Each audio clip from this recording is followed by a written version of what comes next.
Very good morning dear students, welcome back to my channel. In this video I am going to explain the next lesson in macroeconomics, that is determination of income and employment. The next lesson name is determination of income and employment. So this is the last lesson in your macroeconomics. Okay, I left only one lesson, that is introduction.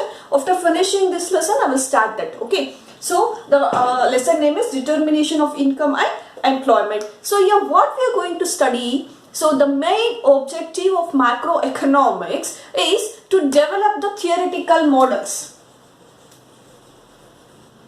The main theme of macroeconomics is to develop theoretical tools. Other theoretical tools na navenanta heltivi, models anta heltivi. So yenik beku ee models namage? So these models are going to explain about what causes inflation, what causes deflation, yen slow growth agake yen reason, ಯಾಕೆ ತುಂಬಾ speed ಆಗಿ ಆಗ್ತಿಲ್ಲ, what's the causes to the employment, ಇದೆಲ್ಲದನ್ನು study ಮಾಡ್ತಾ ಹೋಗುತ್ತೆ ಯಾವುದು models. Okay, so here at once it is too difficult to account all the models together. ಎಲ್ಲ models ಅಥವಾ ಎಲ್ಲ ಡಿಟರ್ಮಿನೆಂಟ್ಸ್ ಅಥವಾ ಎಲ್ಲ ವೇರಿಯಬಲ್ಸ್ ನ ಅಟ್ ಒನ್ಸ್ ಸ್ಟಡಿ ಮಾಡೋದು ತುಂಬಾ ಡಿಫಿಕಲ್ಟ್ ಆಗುತ್ತೆ, ಹೌದಲ್ವಾ? It is too difficult to study about all the models at once, right? So when we are going to study about a variable or a model, so other models or other things must be constant. So idanna navu enanta heltivi, economics terms alli ceteris paribus anta heltivi.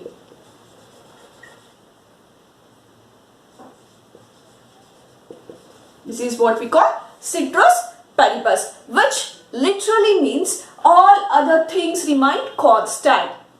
In ceteris paribus andre all other things remain constant. Yav things? If we are going to study about employment, so we are going to study about only about employment. So in poverty na constant martivi, education na constant martivi, growth na constant martivi, human capital na constant martivi, idanella constant ಮಾಡಿ just we are going to study about a concept. The concept ಯಾವುದು? Employment ಅಂತ, ಹೌದಲ್ವಾ? So when we are going to study about a single concept, other things remain the same or other things should be constant or equal. That's what we call ceteris paribus. So in this lesson what we are using the theoretical models. So all the models are developed by J.M. Keynes. So ಈ lesson ಅಲ್ಲಿ ಇರುವಂತ ಎಲ್ಲಾ models develop ಮಾಡಿರುವಂತದ್ದು J.M. Keynes. Okay, so ಅವರು develop ಮಾಡಿರುವಂತ models ನ ನಾವೀಗ study ಮಾಡ್ತಾ ಹೋಗ್ತಾ ಇದೀವಿ. ಸೊ ಈ ಟಾಪಿಕ್ ಶುರು ಮಾಡೋದಕ್ಕೆ ಮುಂಚೆ I would like to tell you two simple concept. The two simple concept are ex post and ex ante. So ಇದರ ಮೀನಿಂಗ್ ತಿಳ್ಕೋಬೇಕು ನೀವು, ex post and ex ante. So ಏನಿದು ex post ಅಂದ್ರೆ? So ex post which means actual accounting values. Actual accounting values.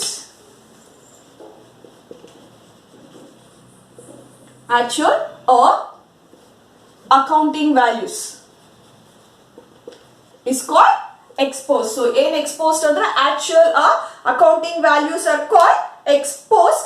So which depicts what has actually happened, ಏನ್ ಆಗ್ತಿದೆ ಅನ್ನೋದನ್ನ ಹೇಳುವಂತದ್ದು ex ante. What has actually happened, ಏನ್ ಈಗ ಆಗ್ತಿದೆ ಅದನ್ನ explain ಮಾಡೋದು ಯಾವುದು? ex post. Okay, so ex post what has actually happened ಅನ್ನೋದನ್ನ ಹೇಳ್ತಾ ಹೋಗುತ್ತೆ ex post. ಕ್ಲಿಯರ್ ಆಗಿದೆಯಾ? ಸೊ ಆಕ್ಚುಯಲ್ ಅಕೌಂಟಿಂಗ್ ವ್ಯಾಲ್ಯೂಸ್ ಇರುವಂತದ್ದನ್ನ ನಾವು ex post ಅಂತ ಹೇಳ್ತೀವಿ. ದೆನ್ ex ante, ಏನಿದು ex ante ಅಂದ್ರೆ? which means the planned values of the variables. The planned values of the variables are called ex ante. Planned values of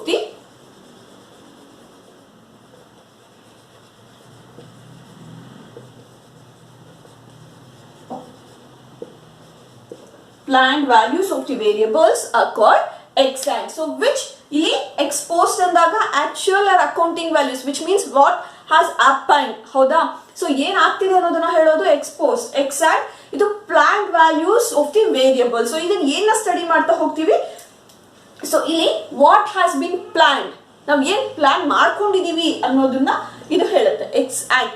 ಇದು ಇವಾಗ ಏನಾಗ್ತಿದೆ, for example if you want to get, so ಇವಾಗ ನೀವೇನ್ ಅನ್ಕೊಂಡಿರ್ತೀರಾ, so ಈ ಸರಿ ನಾನು exam ಅಲ್ಲಿ out of 600, last year ಎಷ್ಟಿತ್ತು 592 was highest in our college. So this time I have to get 93 or 95 ನಿಮ್ಮ ಟಾರ್ಗೆಟ್ ಆಗಿದ್ರೆ, so this is what exam. So you are planning to get this. Okay, what has been what you are planning to get this marks. So ಇದನ್ನ ತಗೊಳಕ್ಕೆ ಏನೆಲ್ಲ plan ಮಾಡಬೇಕು ಅನ್ನೋದು exam. Okay, so ಅದನ್ನ achieve ಮಾಡಕ್ಕೆ ನೀವು ಏನ್ ಇವಾಗ ತಗೊಂಡಿದ್ದೀರಾ ಸ್ಟೆಪ್ಸ್, ಹೆಂಗ್ ಓದ್ತಿದ್ದೀರಾ, ಹೆಂಗ್ ಹಾರ್ಡ್ ವರ್ಕ್ ಮಾಡ್ತಿದ್ದೀರಾ, ಅಥವಾ ಇನ್ನ ಎಕ್ಸಾಮ್ ದೂರ ಇದೆ ಅಂತ ಹೆಂಗ್ ಅನ್ಕೊಂಡಿದ್ದೀರಾ. ಸೊ ಇದೆಲ್ಲದನ್ನು ಏನ್ ಹೇಳ್ತೀವಿ, ಎಕ್ಸ್ಪೋಸ್ಡ್. ಓಕೆ, ಸೊ ಫ್ಯೂಚರ್ ಅಲ್ಲಿ ನಾನು ಇದೇ ಆಗ್ಬೇಕು ಅದೇ ಆಗ್ಬೇಕು ಅನ್ನೋದು ಎಕ್ಸಾಮ್. ಇವಾಗ ಏನಾಗಿದ್ದೀರಾ ದಟ್ ಈಸ್ ಎಕ್ಸ್ಪೋಸ್ಡ್. ಕ್ಲಿಯರ್ ಆಗ್ತಿದೆಯಾ ನಿಮಗೆ ಈ concept? So exposed, actual accounting values. So extant anta bandaga planned values of the variable, so which means what happened in the future, ಏನು ಆಗಬಹುದು ಫ್ಯೂಚರ್ ಅಲ್ಲಿ ಅನ್ನೋದನ್ನ ಹೇಳ್ತಾ ಹೋಗುತ್ತೆ. if you keep on practicing, definitely you'll get better results, right?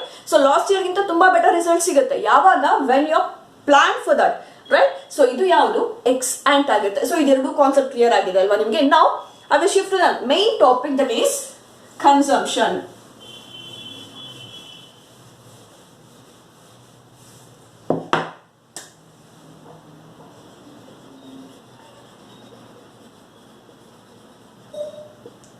Consumption, you already know the meaning of consumption, which means the act of using goods and services to satisfy human wants is called consumption. How that you already know the meaning. So what is consumption? The act of using goods and services to satisfy human wants is called consumption. So this consumption, it's depend on household income. So ನಾವು ಏನೆಲ್ಲ consumption ಮಾಡ್ತೀವಿ ಅದು ಯಾವ್ದ್ರ ಮೇಲೆ depend ಆಗಿರುತ್ತೆ? It is depend on household income. So the consumption which is depend on household income. So households ಅಂದ್ರೆ ಯಾರು? That we are the people. So we are living in the houses, ಹೌದಲ್ವಾ? ಯಾರೆಲ್ಲ ಸೊಸೈಟಿಲಿ ಇದಾರೋ ಅವರನ್ನೆಲ್ಲ households ಅಂತ ಹೇಳ್ತೀವಿ.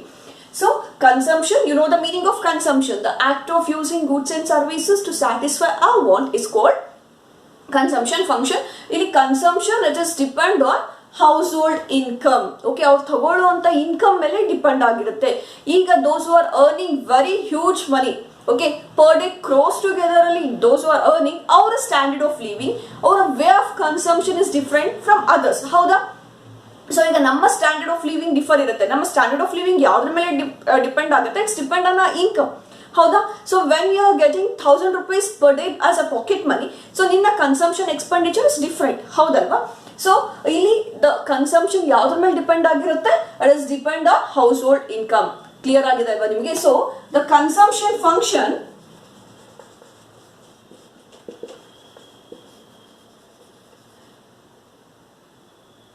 so the consumption function, it explains the relationship between consumption and income. The consumption function explains the relationship between consumption and income. Okay, so consumption ಮತ್ತೆ income ನಡುವೆ ಇರುವಂತ ರಿಲೇಶನ್ಶಿಪ್ ನ ಎಕ್ಸ್ಪ್ಲೈನ್ ಮಾಡ್ತಾ ಹೋಗುತ್ತೆ ಯಾವುದು? Consumption function. Okay, even though when our income is zero, some amount of consumption will be take place. So ನಮಗೆ ಕೆಲವೊಂದು ಸರಿ ಇನ್ಕಮ್ ಕಮ್ಮಿ ಇದ್ದಾಗ, ಅಥವಾ when our income is zero, so some amount of consumption will be takes place. Okay, so ಇಲ್ಲಿ consumption but is not depend on income. ಯಾವಾಗ? it's in some other cases. Okay, for example, now you are not earning, ಹೌದಾ? being a student you are not earning anything, ಹೌದಾ? ನೀವು ಯಾವುದು ದುಡ್ಡು ಸಂಪಾದನೆ ಮಾಡ್ತಿಲ್ಲ, but ನಿಮ್ಮ ಕನ್ಸಂಪ್ಷನ್ ನಡೀತಿದೆಯಾ? ಯಾವ್ದ್ರ ಮೇಲೆ ನಡೀತಿದೆ? It's on your parents income, ಹೌದಾ? ಸೊ ನಿಮ್ಮ ಪೇರೆಂಟ್ಸ್ ಅಷ್ಟೇ, ನೀವು ಯಾವಾಗ ಎಜುಕೇಶನ್ ಕಂಪ್ಲೀಟ್ ಮಾಡಿ ಒಂದು ಡಿಗ್ರಿ ಹೋಲ್ಡರ್ ಆಗಿ when you are going to the job, so ನಿಮಗೆ ಹೋಗಿದ ತಕ್ಷಣ ಯಾರು ಏನು ನಿಮಗೆ ಆಫರ್ ಲೆಟರ್ ಜೊತೆಗೆ ಯಾರು ಸ್ಯಾಲ್ರಿನ ಕೊಡಲ್ಲ. This is your first month salary, then ಈ ಸ್ಯಾಲ್ರಿ ತಗೊಂಡ್ಬಿಟ್ಟು ನೀನು ವರ್ಕ್ ಮಾಡು ಅಂತ, ಹೌದಲ್ವಾ? ಆ 1 month ಎಲ್ಲ ನೀನು ಸಸ್ಟೈನ್ ಮಾಡ್ಕೋಬೇಕು, ನೀನು 1 month ಎಲ್ಲ ಸ್ಪೆಂಡ್ ಮಾಡಬೇಕು. ಯಾವುದರಿಂದ? ವಿತ್ ಯೋರ್ ಪಾಸ್ಟ್ ಇನ್ಕಮ್ ಅಥವಾ ಪಾಸ್ಟ್ ಸೇವಿಂಗ್ಸ್ ಇಂದ ಸ್ಪೆಂಡ್ ಮಾಡ್ತಾ ಹೋಗ್ತೀಯ. So even though when income is zero, some amount of consumption will be takes place. So ಇಲ್ಲಿ that consumption is not depend on income. So ಅಂತದನ್ನ ನಾವೇನಂತ ಹೇಳ್ತೀವಿ? autonomous consumption.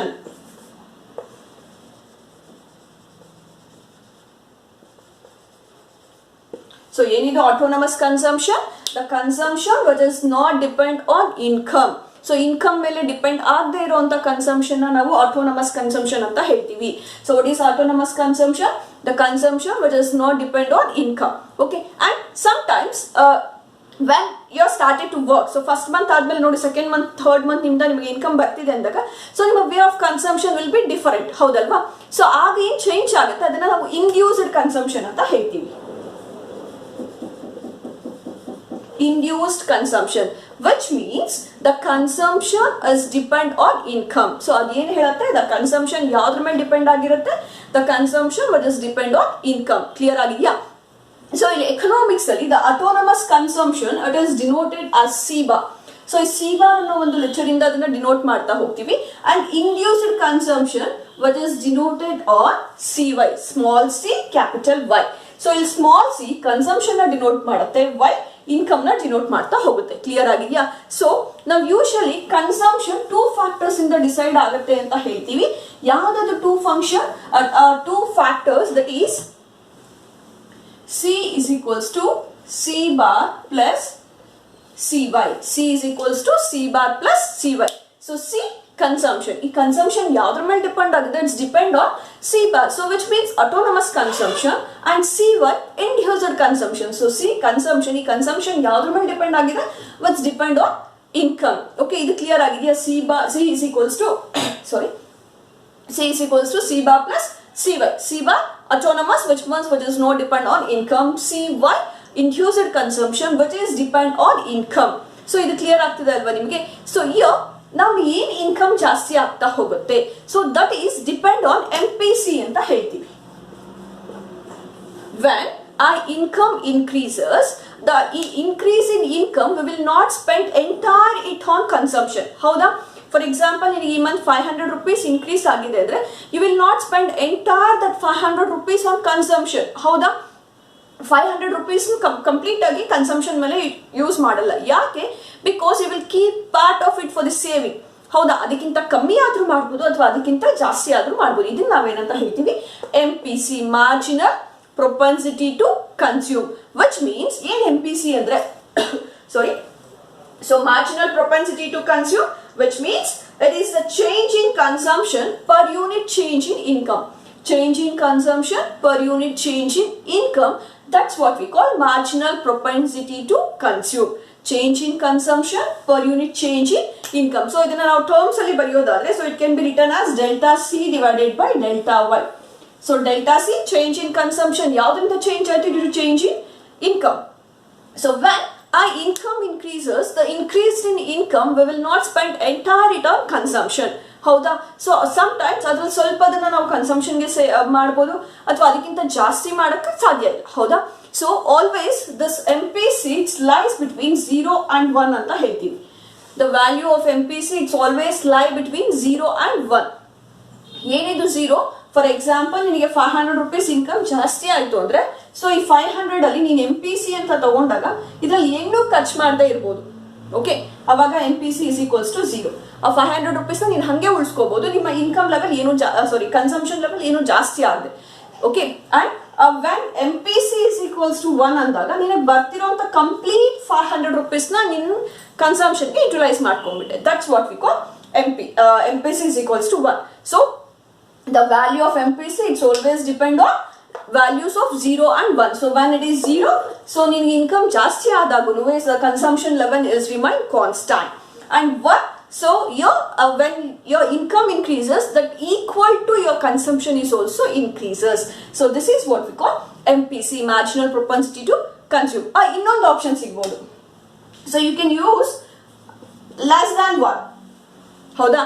MPC is less than 1, which means ನಿನಗೆ ಎಷ್ಟು 500 ಆಗಿದೆ ಅದಕ್ಕಿಂತ ಸ್ವಲ್ಪ amount ನ ನೀವು ಯುಟಿಲೈಸ್ ಮಾಡ್ತಾ ಹೋಗ್ಬೋದು. ಓಕೆ, ಇದು ಕ್ಲಿಯರ್ ಆಗಿದೆಯಾ ನಿಮಗೆ?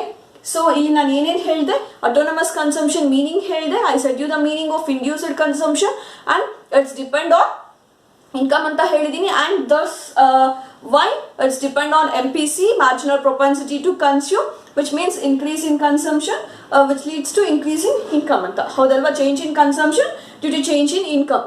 So here the value of MPC it's always lie between 0 and 1. So 0 ಅದಕ್ಕೆ ಈಕ್ವಲ್, ಅದು ಏನು ಜಾಸ್ತಿ ಮಾಡದೇ ಇರುವಂಥದ್ದು 1. ಸೊ ನಿನಗೆ ಎಷ್ಟು ಇನ್ಕಮ್ ಜಾಸ್ತಿ ಇತ್ತು ಅದಕ್ಕೆ ಈಕ್ವಲ್ ಆಗಿ ಕನ್ಸಂಪ್ಷನ್ ಜಾಸ್ತಿ ಮಾಡ್ತಾ ಹೋಗೋದು. ಅಂಡ್ ಸಮಟೈಮ್ಸ್ ನಿನಗೆ ಎಷ್ಟು ಜಾಸ್ತಿ ಆಗುತ್ತೆ ಅದ್ರಲ್ಲಿ ಸ್ವಲ್ಪ ಮಾತ್ರ ಯು ಆರ್ ಯುಟಿಲೈಸ್ ದೆನ್ 1. ಅದನ್ನ ನಾವು ಇಲ್ಲಿ C is equals to C bar plus C Y ಅಂತ ಹೇಳಿದೆ. ಅಂಡ್ ಬರೀ ಕನ್ಸಂಪ್ಷನ್ ಅಲ್ಲ, ಸೊ ಇಯರ್ ನಿಮಗೆ ಇನ್ಕಮ್ ಜಾಸ್ತಿ ಆಗ್ತಾ ಹೋದಾಗ a part of it you are using for the savings. ಹೌದಾ? So a part of money you kept for saving. So ಏನಿದು ಸೇವಿಂಗ್ಸ್ ಅಂದ್ರೆ the increased money which we are not using for consumption. ಕನ್ಸಂಪ್ಷನ್ಗೆ use ಮಾಡದೆ ಏನ ಉಳಿಸ್ಕೊಂಡಿರ್ತೀವಿ ಇದನ್ನ ನಾವೇನಂತ ಹೇಳ್ತೀವಿ? Savings. ಇದೆರಡು ಸಿಚುಯೇಷನ್ ಅಲ್ಲಿ ಬರುತ್ತೆ, ಇಲ್ಲಿ ಮತ್ತೆ ಇಲ್ಲಿ. ಸೊ ಇದು ಸೇವಿಂಗ್ಸ್ಗೆ ಬರಲ್ಲ. ಯಾಕೆ? We already spend. ಸೊ ಇದರಲ್ಲೂ we can save. For example 500 ಅಂತ ಬಂದಾಗ ಇದ್ರಲ್ಲಿ complete 500 we are saving, right? And year we are using mostly 300 rupees for consumption and 200 for savings. Okay, so ಇಲ್ಲಿ ಸೇವಿಂಗ್ಸ್ ಅನ್ನೋದು ಒಂದು ಕಾನ್ಸೆಪ್ಟ್ ಆಡ್ ಆಗ್ತಾ ಹೋಯ್ತು. ಇದು ಕ್ಲಿಯರ್ ಆಗಿದೆಯಾ ನಿಮಗೆ? So savings, how can you define saving? A part of income which is not spent on consumption. Okay, consumption ಮೇಲೆ spend ಮಾಡದೇ ಇರುವಂತದ್ದನ್ನ ನಾವು ಸೇವಿಂಗ್ಸ್ ಅಂತ ಹೇಳ್ತೀವಿ. ಸೊ ಇದನ್ನ ನಾವು S is equals to Y minus C ಅಂತ ಬರೀತೀವಿ. So savings can be written as S is equals to Y minus C. So S ಏನಿದು? Savings. ಯಾವುದ್ರ ಮೇಲೆ ಡಿಪೆಂಡ್ ಆಗಿದೆ? Income and in consumption. For example, so ಈಗ ನಿನಗೆ 500 rupees income ಬಂದಿದೆ and you are spending 300 rupees. Remaining 200 is savings. So savings is 200 rupees ಆಯ್ತು. So ಇದು clear ಆಗ್ತಿದೆ ಅಲ್ವಾ ನಿಮಗೆ? So here S is equals to Y minus C ಅಂತ ನಾವು ಬರೀತೀವಿ. So Y income and C consumption, right? So now, here we have to define the MPS. Clearly say consumption anta bandaga MPC na nodidvi. Now we have to know MPS, marginal propensity to save. Yen marginal propensity to change andre which means change in savings as income changes. So change in savings as income changes. So say change savings alli change aitu due to change in income. So this can be written as MPS is equals to delta S by delta Y is equals to S. Okay, so delta S change in savings, delta Y change in income. So ಹೆಂಗೆ ಇದನ್ನ define ಮಾಡ್ತಾ ಹೋಗ್ತೀವಿ? So S is equals to Y minus C. So here S is equals to delta Y minus C divided by delta Y ಅಂತ ಬರ್ಕೋತೀವಿ. Now S is equals to delta Y divided by delta Y minus delta C divided by delta Y. So now, so idu cancel adaga it will be 1. So now 1 minus delta C. So here MPS. Idu clear agide alva nimage? So now the next one is graphical method. ಈಗ ನಾನು ಏನು ಹೇಳಿದೆ ಅದನ್ನ ಒಂದು graphical form ಅಲ್ಲಿ ನೋಡ್ತಾ ಹೋಗೋದು, which should be explained with the help of the diagram. So it's very important. ನಿಮಗೆ ಈ ಲೆಸನ್ ಅಲ್ಲಿ ಕೇಳುವಂತದ್ದು 4 marks ಗೆ consumption function and investment function. ಇದನ್ನ ನೀವು ಅಟೆಂಡ್ ಮಾಡ್ತಾ ಹೋಗುತ್ತೆ. ನಾವು ನಾನು ಇಷ್ಟೊತ್ತು ಥಿಯರಿಟಿಕಲ್ ಹೇಳಿದ್ದನ್ನ ನಾವು I am going to explain with the help of the diagram. The diagram is here.